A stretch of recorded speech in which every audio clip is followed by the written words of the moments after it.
Voilà, chers frères et sœurs, je vous salue dans le nom de notre Seigneur et Sauveur Jésus-Christ.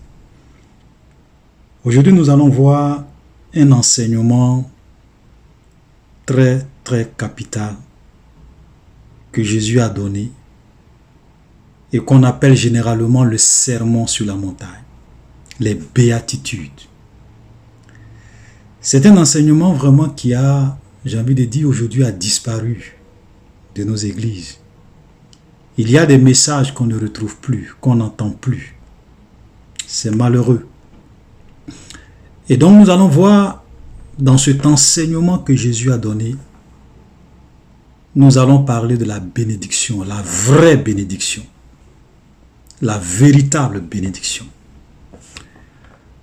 Parce que les gens aujourd'hui, beaucoup de faux pasteurs, beaucoup de faux prophètes, beaucoup d'enseignants de la parole de Dieu ont réduit la bénédiction de Dieu aux choses matérielles. Ils ont réduit la bénédiction de Dieu à l'argent, à la prospérité, à la richesse, au voyage, au mariage, au succès dans les affaires, dans la profession. Voilà. Et c'est ce qui est présenté aujourd'hui aux chrétiens, aux enfants de Dieu, comme étant la bénédiction. Frère, la véritable bénédiction n'est pas matérielle. La vraie bénédiction, elle n'est pas matérielle. Parce que, et nous allons voir ce que Jésus va dire par rapport à cela. Les types de personnes que Jésus considère comme étant bénis. Des gens que Jésus considère comme étant bénis. Et vous allez voir que ça n'a rien à voir avec ce qu'on nous présente aujourd'hui dans l'église, comme étant la bénédiction. La vraie bénédiction, c'est vraiment un état de cœur, c'est un état d'être, c'est un état de vie, c'est un comportement, c'est un esprit d'être, une manière d'être. Et nous allons voir tout à l'heure. Mais avant cela, pour vous montrer que la véritable bénédiction, elle n'est pas matérielle, nous allons lire deux textes. Ça, c'est comme introduction avant qu'on ne rentre dans le sujet. Nous allons aller dans le dernier livre de la Bible, dans le livre de l'Apocalypse. À partir du chapitre 2, le verset 8, voilà ce qu'il est écrit. Écrit à l'ange de l'église de Smyrne. Voici ce que dit le premier et le dernier, celui qui était mort et qui est revenu à la vie. Je connais ta tribulation et ta pauvreté, bien que tu sois riche. Et les calomnies de la part de ceux qui se disent juifs et ne le sont pas, mais qui sont une synagogue de Satan. Ce texte, nous voyons une église qu'on appelle l'église de Smyrne. Et le Seigneur dit à cette église, Jésus dit à cette église, je connais ta tribulation, je connais ta pauvreté. Et il est dit, bien que tu sois riche. Comment quelqu'un peut être pauvre et être riche? Comment quelqu'un peut être matériellement pauvre? Et Jésus dit que cette personne-là est riche. Comment une église peut être matériellement pauvre? Et Jésus regarde cette église et il dit que cette église est riche. Et nous allons voir une autre église, l'église de Laodicée, Apocalypse chapitre 3, le verset 14 à 17.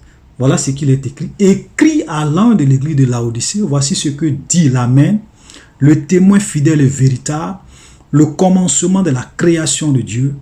Je connais tes œuvres, je sais que tu n'es ni froid ni bouillant. Puisses-tu être froid ou bouillant, ainsi parce que tu es tiède et que tu n'es ni froid ni bouillant, je te vomirai de ma bouche. Parce que tu dis, je suis riche, je me suis enrichi, je n'ai besoin de rien. Écoutez, voilà ce que cette église dit. Cette église dit qu'elle est riche, qu'elle s'est enrichie et qu'elle n'a besoin de rien. C'est-à-dire, quand on regarde cette église du point de vue matériel, elle était riche, elle était prospère. Mais regardez ce que le Seigneur dit.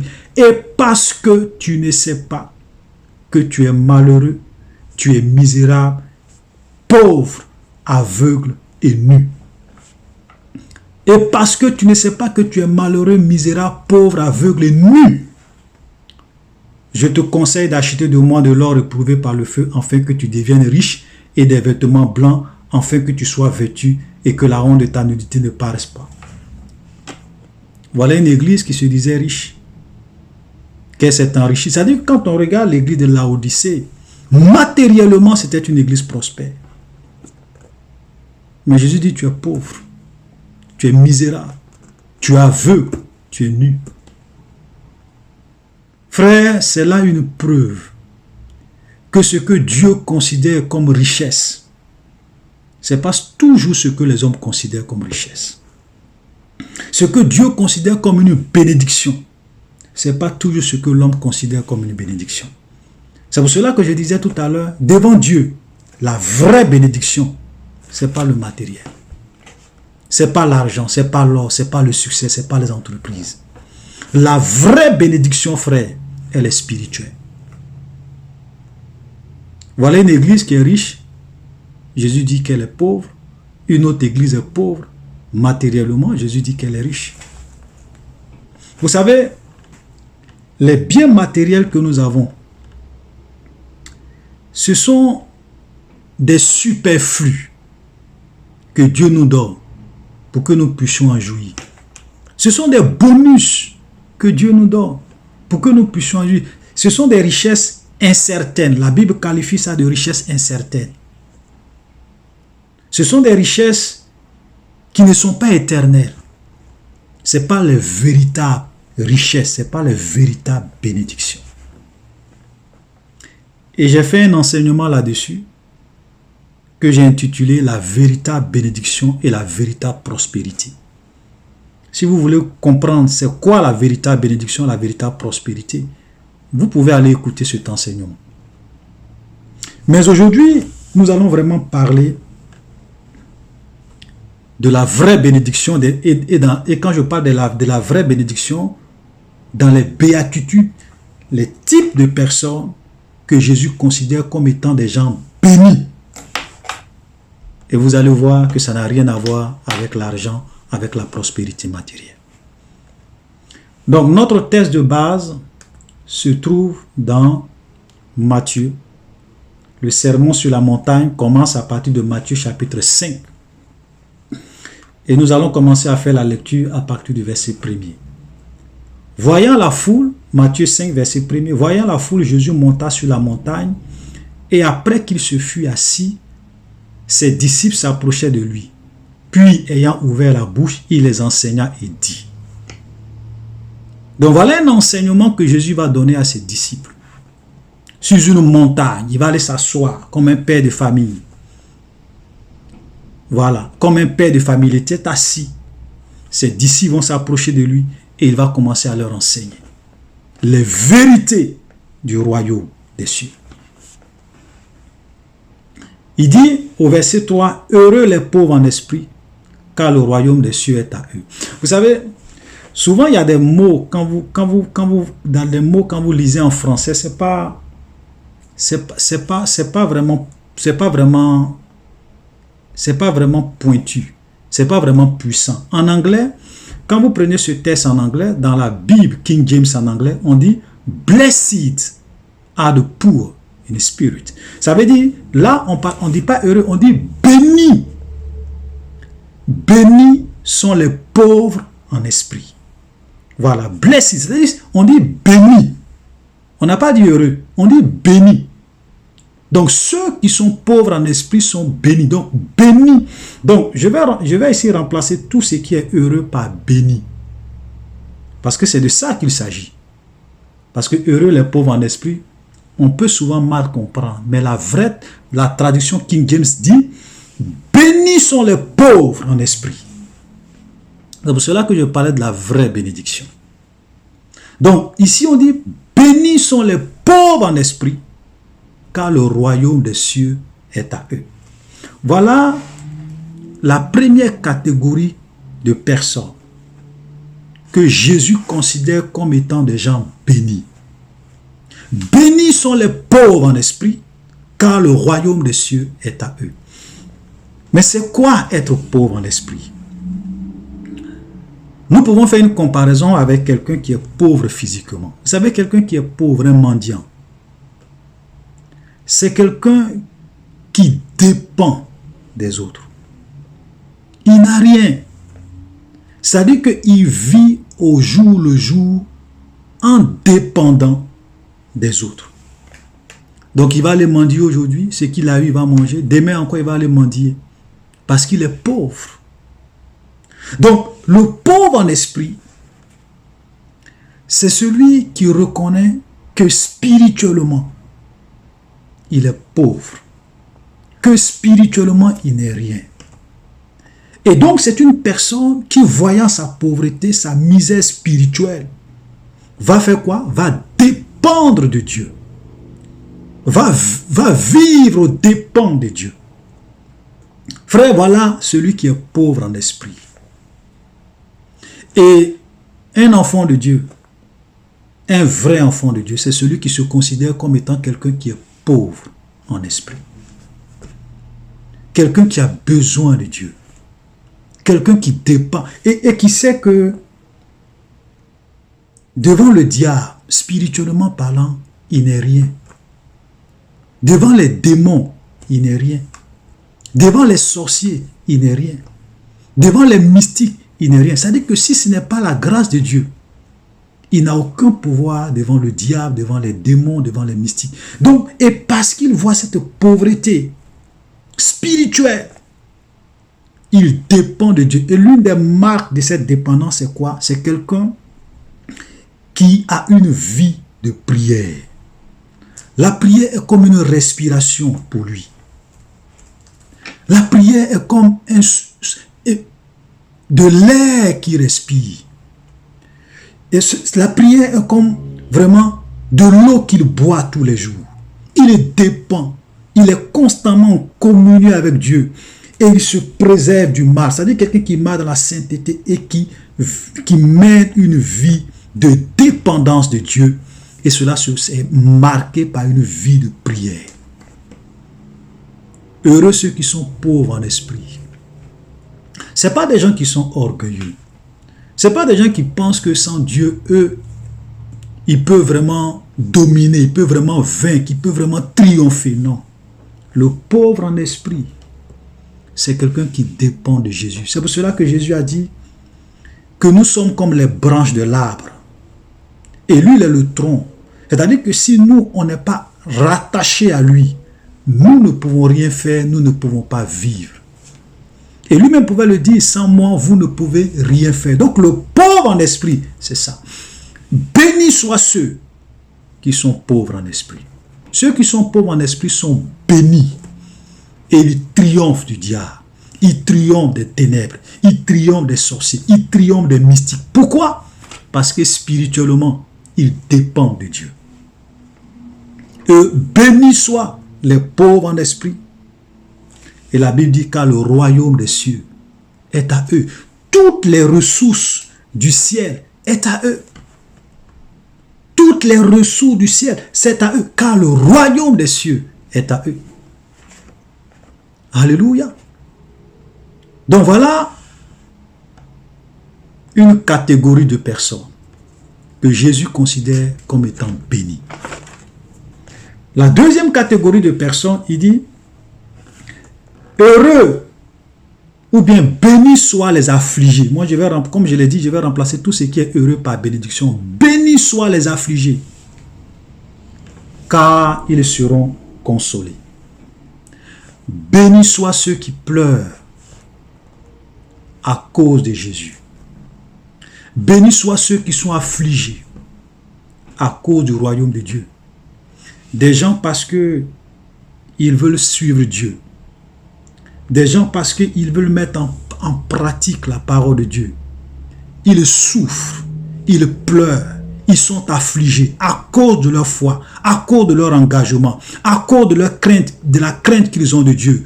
Frère, laisse-moi te dire, ma soeur, laisse-moi te dire, tu es béni. Tu es une personne bénie.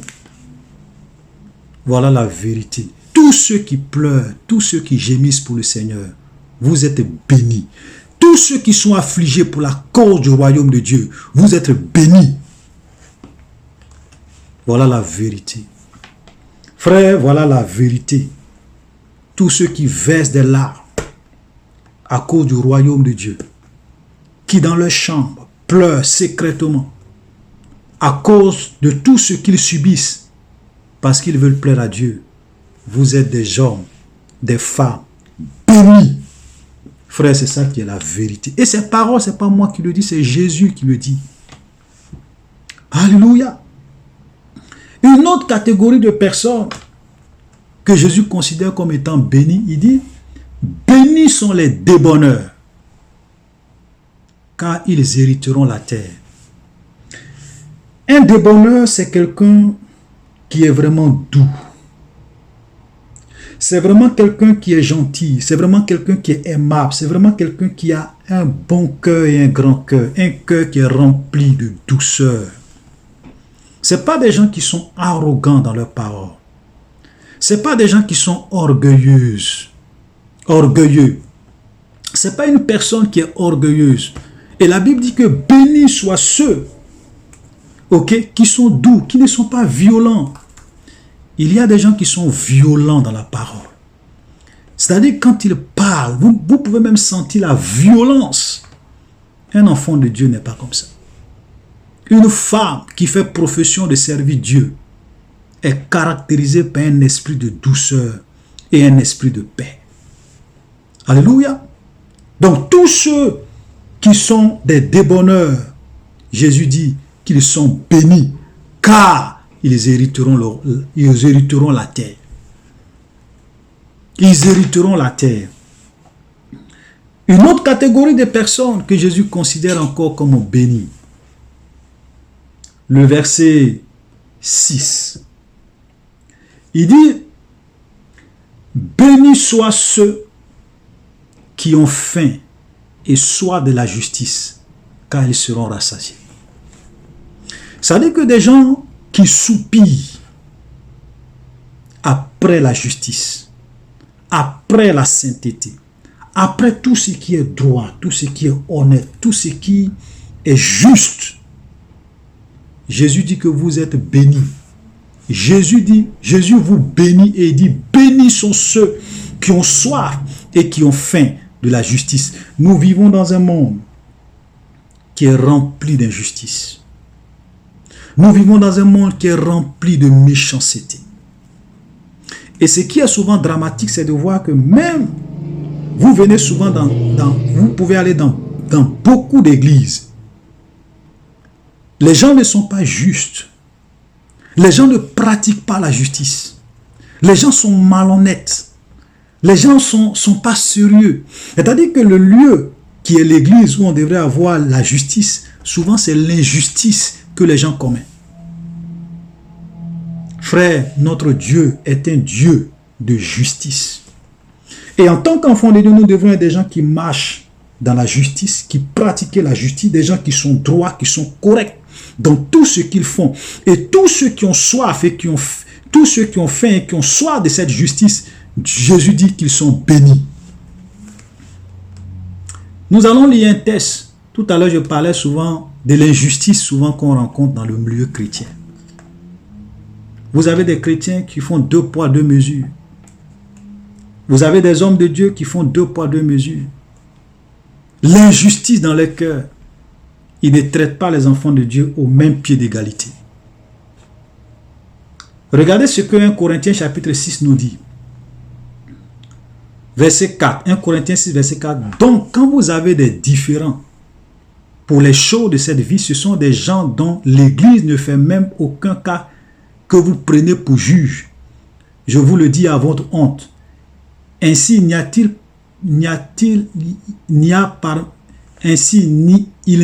parmi vous un seul homme sage qui puisse prononcer contre ses frères. Mais un frère plaide contre un frère, et cela devant des infidèles. C'est un défaut chez vous que d'avoir des procès les uns avec les autres. Pourquoi ne souffrez-vous pas plutôt quelques injustices? Pourquoi ne vous laissez-vous pas dépouiller mais c'est vous qui commettez l'iniquité, qui dépouillez, et c'est envers des frères que vous agissez de la sorte. Donc Paul va ici reprendre l'église de Corinthe. Parce qu'il y avait des plaintes.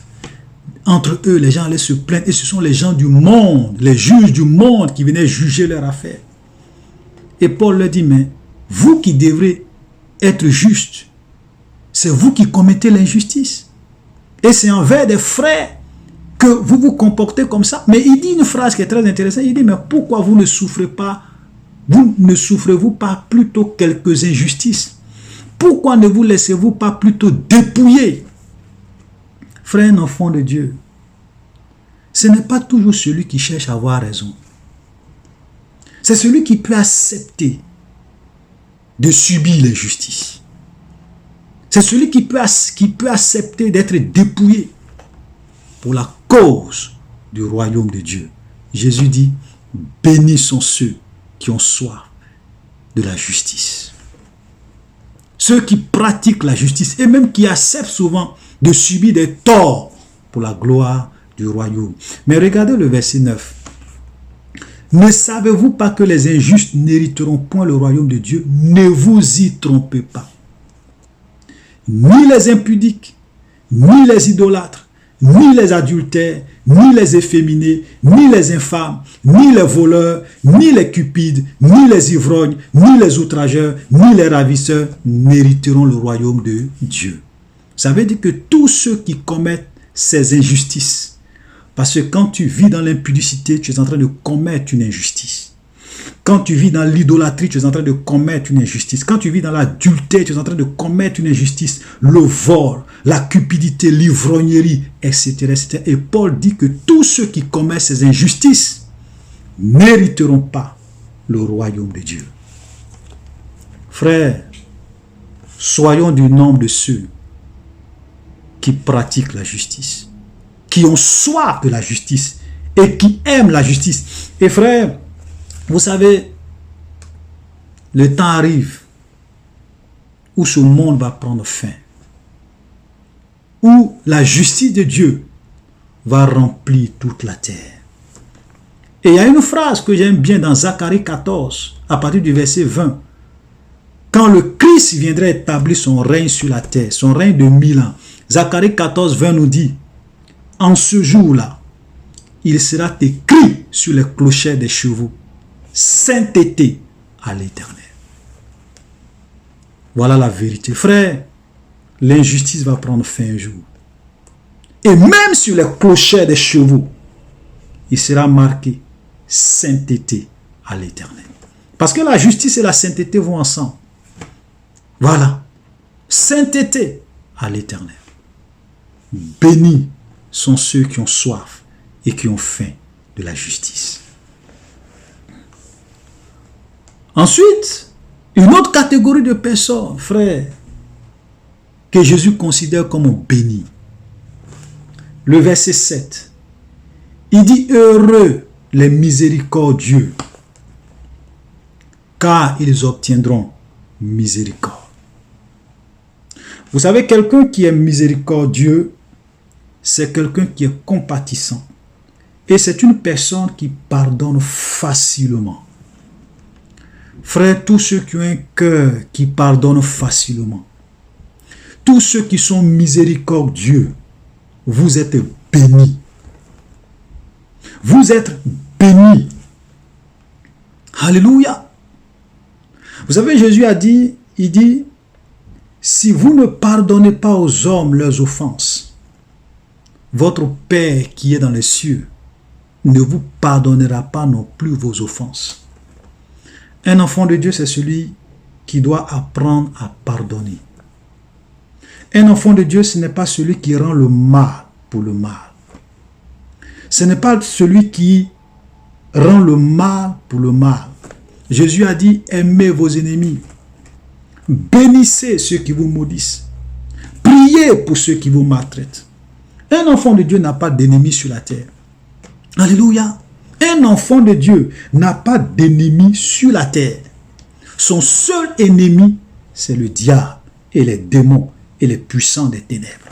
Ce n'est pas les hommes. C'est pour cela que la Bible nous dit dans Éphésiens chapitre 6, à partir du verset 10, que nous n'avons pas à lutter contre la chair et le sang, mais contre les dominations, contre les principautés, contre les esprits méchants dans les lieux célestes. Nos véritables ennemis ne sont pas les hommes. Je suis souvent écœuré de voir dans beaucoup d'églises aujourd'hui des gens qui font des prières pour que les ennemis meurent, pour que les ennemis tombent dans les trous qu'eux-mêmes ils ont creusés.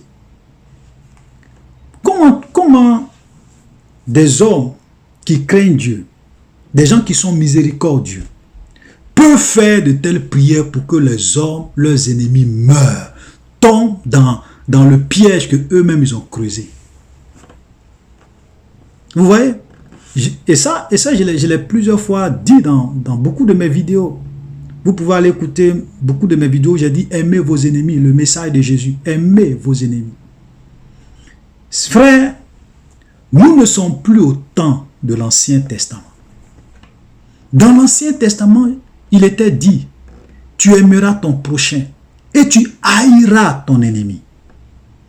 Mais quand Jésus vient, il dit, il vous a été dit, mais moi je vous dis, aimez vos ennemis. Bénissez ceux qui vous maudissent. Priez pour ceux qui vous maltraitent. Mais qui est ton ennemi? C'est celui qui te veut du mal.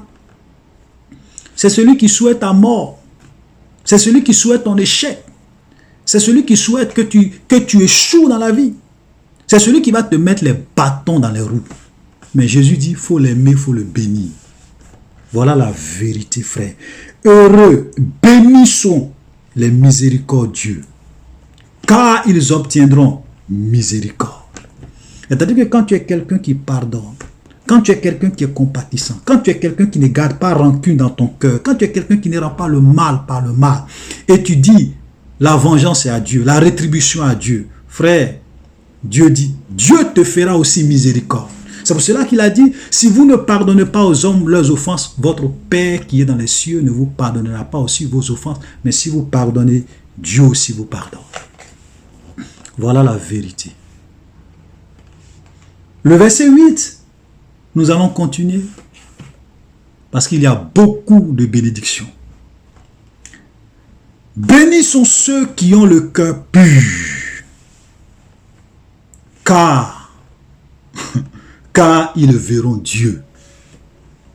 Frère, la Bible nous dit, sans la sanctification, nul ne verra Dieu. Seuls ceux qui ont le cœur pur vont voir un jour Dieu. Et quand tu as un cœur pur, frère, tu es béni. Ma soeur, si tu as un cœur pur, tu es une femme bénie. Heureux ceux qui ont le cœur pur. Et la Bible nous dit, regardez, il y a également un verset, toujours dans Matthieu, Matthieu chapitre 15, à partir du verset 19, voilà ce que la Bible nous dit. Car c'est du cœur, écoutez très bien, c'est du cœur que viennent les mauvaises pensées, les meurtres, les adultères, les impudicités, les vols, les faux témoignages, les calomnies. Voilà les choses qui souillent l'homme. Mais manger sans être lavé les mains, cela ne souille point l'homme. C'est du cœur, c'est de notre cœur que viennent les mauvaises pensées, les adultères, les mensonges, les impudicités, les vols, les faux témoignages, tout ce qui est mauvais, ça naît dans le cœur. C'est pour cela que la Bible dit, heureux ceux qui ont le cœur pur, bénis sont ceux qui ont le cœur pur. Frère, un enfant de Dieu, c'est celui qui a un cœur pur, qui s'éloigne du mal et du péché, qui craint Dieu et qui vit selon sa parole. Alléluia. Bénis sont ceux qui ont le cœur pur, car ils verront Dieu. Si tu as un cœur pur, frère, tu es béni. C'est une grande bénédiction que d'avoir un cœur pur. Alléluia. Nous allons continuer. Verset 9. toujours dans les béatitudes, il a dit, bénis sont ceux qui procurent la paix, car ils seront appelés fils de Dieu. Bénis sont ceux qui procurent la paix. Vous savez, si vous êtes quelqu'un qui procure la paix, si vous êtes quelqu'un qui est animé de la paix, vous êtes une bénédiction, non seulement pour vous-même, mais pour vos familles, mais également pour ceux qui vous entourent. Il y a des gens, aujourd'hui, ils peuvent rentrer dans une famille unie. Quand ils sortent, la famille est divisée. Il y a des gens qui peuvent rentrer dans un foyer uni. Quand ils partent, la famille est divisée. Ça dit que ce sont des diviseurs de foyer. Ce sont des diviseurs de famille. Ce n'est pas des gens qui rassemblent, ce n'est pas des gens qui font la paix, ce n'est pas des gens qui procurent la paix, mais ce sont des gens au contraire qui procurent la guerre, qui procurent le conflit, qui procurent toutes sortes de problèmes dans les familles. Il y a des gens, quand ils arrivent dans vos familles, attendez-vous à la division. Mais par contre, il y a des gens, quand ils arrivent dans une famille, même si cette famille est divisée, même si monsieur, madame, il y a des histoires, même s'il y a des problèmes, parce ce sont des gens qui procurent la paix. Leur objectif, c'est de unir, c'est de rassembler. Alléluia. Bénis sont ceux qui procurent la paix, car ils seront appelés fils de Dieu. Alléluia. Aujourd'hui, malheureusement, il y a des hommes de Dieu qui ne procurent pas la paix dans les foyers. Ce sont des diviseurs de foyers. Ce sont des diviseurs de famille. Ce sont eux qui vont voir que ta maman est sorcière, que ton oncle est sorcier, que ta tante est sorcière, que ton frère est sorcier. C'est lui qui bloque ta bénédiction. Et ils ont réussi souvent à diviser des familles, à diviser des foyers, à diviser des gens. Monsieur, madame, oui, ton mari est sorcier. Oui, je vois, là où tu as arrêté là, je suis dans ton village actuellement. Tu as un oncle, oui, c'est lui, oui, il s'appelle tant, c'est lui qui est derrière ta souffrance. Mes frères, est-ce que vous pensez que ces gens de pasteurs, de soi-disant prophètes, sont des gens qui procurent la paix? Non, ce sont des diviseurs. Parce que, regardez, frères, Jésus a délivré des milliers de personnes. Jésus a guéri des milliers de personnes. Mais vous pensez que parmi tous ces hommes et ces femmes que Jésus a guéris, a délivré, vous pensez qu'il n'y avait pas des gens dont leurs problèmes étaient dus à des sorciers dans leur famille? Vous pensez qu'il n'y avait pas des gens dont leurs problèmes étaient dus à des oncles dans leur famille, mais vous n'allez jamais voir Jésus dire à quelqu'un que son problème vient d'un membre de sa famille. Vous n'allez jamais voir un apôtre du Christ dire à quelqu'un que sa souffrance vient de son oncle, de sa mère, de sa tante. Jamais.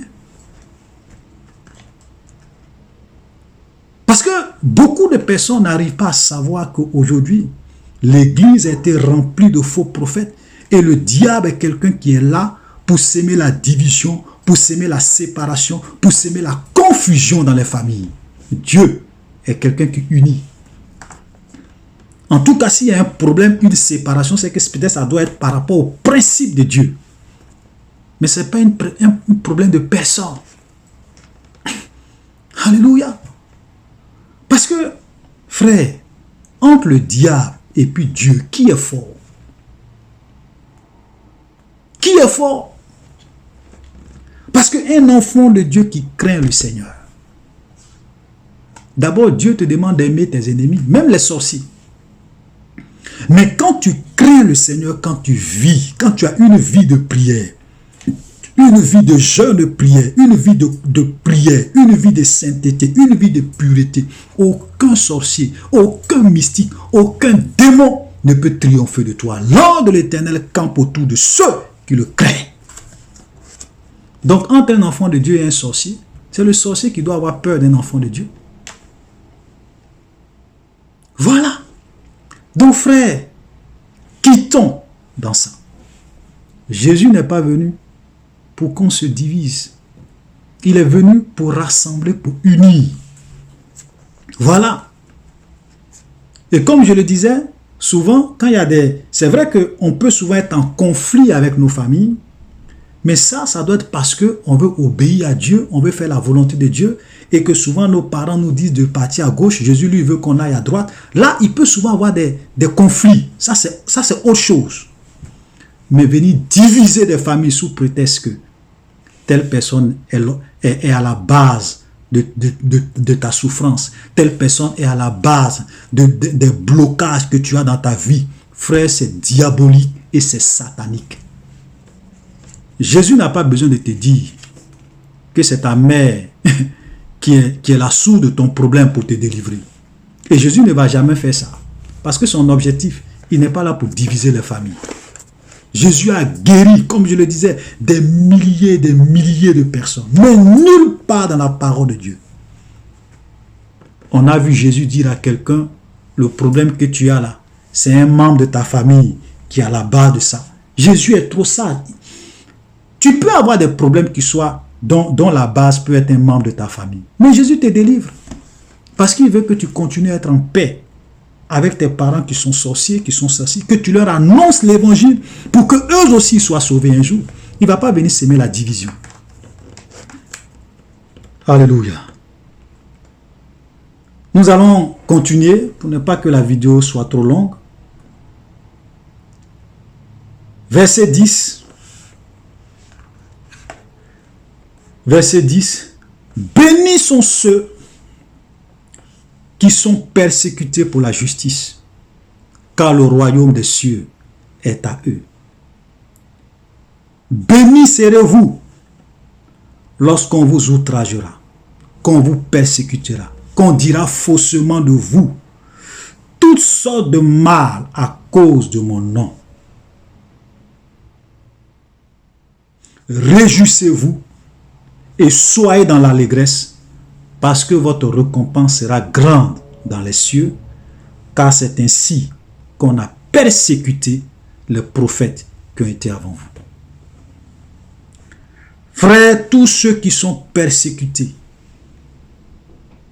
à cause du Seigneur Jésus, vous êtes bénis. Tous ceux qui souffrent à cause de Jésus, à cause de la volonté de Dieu, à cause de leur obéissance à la parole de Dieu, vous êtes bénis.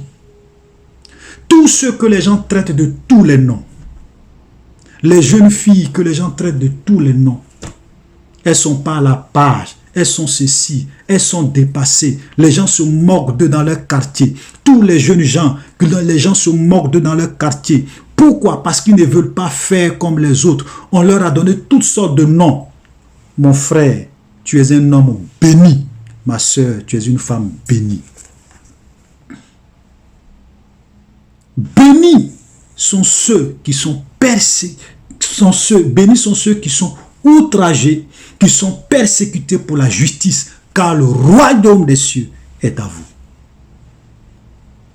Alléluia.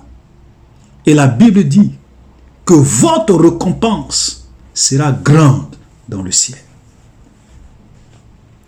Frères, tous ceux qui sont rejetés, prenez courage. Fortifiez-vous, réjouissez-vous. Jésus dit, réjouissez-vous, parce qu'il dit, bénis serez-vous lorsqu'on vous outragera, qu'on vous persécutera, qu'on dira faussement de vous toutes sortes de mal à cause de mon nom. Réjouissez-vous et soyez dans l'allégresse, parce que votre récompense sera grande dans le ciel. Chaque larme qu'un enfant de Dieu verse parce qu'il est persécuté à cause de Jésus, chaque souffrance qu'un enfant de Dieu subit à cause de Jésus, ça se transforme en des récompenses pour lui, de grandes récompenses pour lui dans le royaume des cieux. Frère, ce n'est pas moi qui parle. Hein. Jésus dit, il dit, votre récompense sera grande dans le ciel. Quand Jésus dit que votre récompense sera grande dans le ciel, ce n'est pas une petite récompense. Parce que quand Jésus dit grande, c'est vraiment grande. Ce sont des choses souvent qu'on ne peut même pas imaginer. Ce qui nous attend au ciel. C'est pour cela que Paul pouvait dire que les souffrances du temps présent ne sauraient être comparées à la gloire à venir. Ça ne peut pas être comparé. Vous êtes bénis, vous tous qui souffrez pour le Seigneur. Vous êtes bénis, vous tous, que les gens traitent de tous les noms, les gens accusent faussement. Vous êtes bénis. Réjouissez-vous, car votre récompense sera grande dans le ciel. Je suis souvent dépassé quand je vois des pasteurs, des hommes de Dieu, qui vont porter plainte pour diffamation. Qui vont porter plainte pour diffamation. Des gens qui ont dit des choses, qui les ont accusés, qui ont dit des choses sur eux qui ne sont pas vraies. Ils vont faire palabre, ils vont faire des vidéos pour riposter. Ils vont vraiment, comment on appelle, aller porter plainte à la police pour diffamation. Je suis choqué. Comment on peut aller porter plainte contre quelqu'un qui vous donne des récompenses dans le ciel? Comment vous pouvez aller porter plainte contre quelqu'un qui vous bénit? Comment vous pouvez aller porter plainte contre quelqu'un qui vous fait engranger des grandes récompenses dans le ciel? Qui parmi nous peut aller porter plainte contre quelqu'un qui vient lui donner un chèque de 1 million de dollars ou bien un chèque de 100 millions de francs CFA? Qui va aller porter plainte? Mais au contraire, on va danser, on va être content, on va même organiser une grande cérémonie pour nous réjouir. Jésus dit que lorsque les gens vous persécutent, on vous outrage, on vous accuse faussement, réjouissez-vous. Au lieu de vous réjouir, vous allez porter plainte pour diffamation.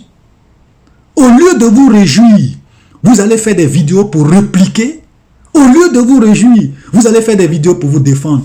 C'est en cela que souvent, je me pose des questions. Et pour moi, souvent, je me dis, est-ce que souvent ce qu'on dit de ces hommes de Dieu là, c'est pas vrai? Est-ce que c'est pas vrai? Parce qu'un vrai serviteur de Dieu, qui n'a rien à se reprocher, ne va jamais porter plainte pour diffamation. Vous savez, aujourd'hui, nous avons une catégorie d'hommes de Dieu qui veulent tellement soigner leur image. Ils veulent paraître justes devant les hommes. Ils veulent qu'on les aime, qu'on les acclame. Ils veulent préserver leur réputation. Jésus n'était pas comme ça. Aucun apôtre du Seigneur n'était comme ça. Et la Bible même dit que c'est ainsi qu'on a traité les prophètes qui ont été avant vous. Regardez l'histoire de tous les grands prophètes de la Bible. Regardez l'histoire de Jérémie. Regardez l'histoire de Jean-Baptiste. Tous les grands prophètes de l'Ancien Testament, ils ont été rejetés, accusés à tort. D'autres ont été tués, décapités, assassinés à cause de leur message. Même Jean-Baptiste, le dernier prophète de l'Ancien Testament et le plus grand de tous les prophètes, il a été décapité, mis en prison et ensuite décapité à cause de son message qui dérangeait le roi Hérode. Frère, ce sont des gens, leur récompense sera grande dans le ciel. Vraiment, c'est une bénédiction. Laissez-moi répéter encore, c'est une bénédiction. Lorsqu'on souffre, lorsqu'on est rejeté, lorsque les gens nous traitent de tous les noms, lorsque les gens nous insultent à cause du royaume de Dieu. Je vais lire cette phrase pour la dernière fois et nous allons nous arrêter. J'aime ça. Heureux serez-vous. Bénis sont ceux, ou bien je mets, bénis sont ceux qui sont persécutés pour la justice, car le royaume des cieux est à eux. Heureux serez-vous lorsqu'on vous outragera, qu'on vous persécutera, qu'on dira faussement de vous toutes sortes de mal. Écoutez très bien, toutes sortes de mal à cause de mon nom. Réjouissez-vous et soyez dans l'allégresse, parce que votre récompense sera grande dans les cieux, car c'est ainsi qu'on a persécuté les prophètes qui ont été avant vous. Frères, soyez bénis. Voilà les gens que Jésus considère comme étant des gens bénis. Dans la liste que nous avons vue, est-ce que vous avez vu Jésus dire à quelqu'un, bénis sont ceux qui ont beaucoup d'argent? Vous avez vu Jésus dire à quelqu'un, bénis sont ceux qui réussissent à engranger des milliards en faisant des affaires? Vous avez vu Jésus dire, bénis sont ceux qui ont le mariage, qui ont le voyage, qui ont le... Vous avez vu? Nulle part. Parce que la vraie bénédiction, c'est pas ça. Ceux qui sont vraiment bénis devant Dieu, c'est pas ceux qui ont beaucoup d'argent. C'est pas ceux qui sont prospères. C'est pas ceux qui ont le voyage. C'est pas ceux qui ont le mariage.